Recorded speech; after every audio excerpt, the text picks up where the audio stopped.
Cliff Notes version of my story because it's a very lengthy one, but long story short, back in 2015, I was diagnosed with a terminal lung disease. It was genetic. My father died of it back in the 80s as well. And there was nothing that could be done. It's an incurable disease, and I was given 2 to 5 years to live at the age of 48. I decided to just live my life the best that I could.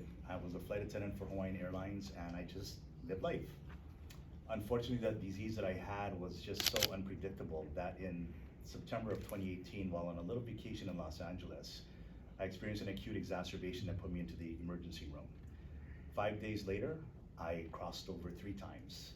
I flatlined, and the doctors at the first hospital said, there's nothing we can do. Luckily, another hospital with my medical team here reaching out to them took me in as a patient, hooked me up to an ECMO machine, got me up there, and by the grace of Keakua, I got a double lung and kidney transplant. Wow. That saved my life. Families of organ donors and organ donors alike. To say that I'm grateful to be here is an understatement. The way things lined up, me being in Los Angeles at the time that it happened, couldn't have been nothing else but a miracle.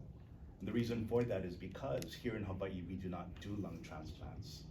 I was already told by my doctors here that the only thing that could happen was I would have to move away to the continent, live near a hospital with the hopes of one day qualifying for one.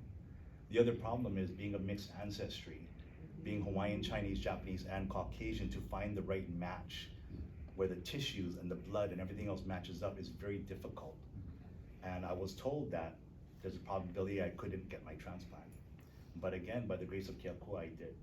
So I encourage everyone, especially those of us who are local, who are of mixed ancestry, to please sign up and become an organ donor, because you never know, the life that you save could be someone that you love.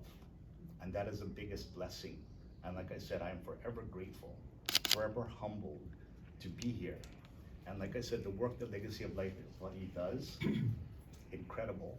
So I've dedicated my life now, besides with my job, which I'm hoping to go back to work one day soon. COVID has put a damper on that, unfortunately.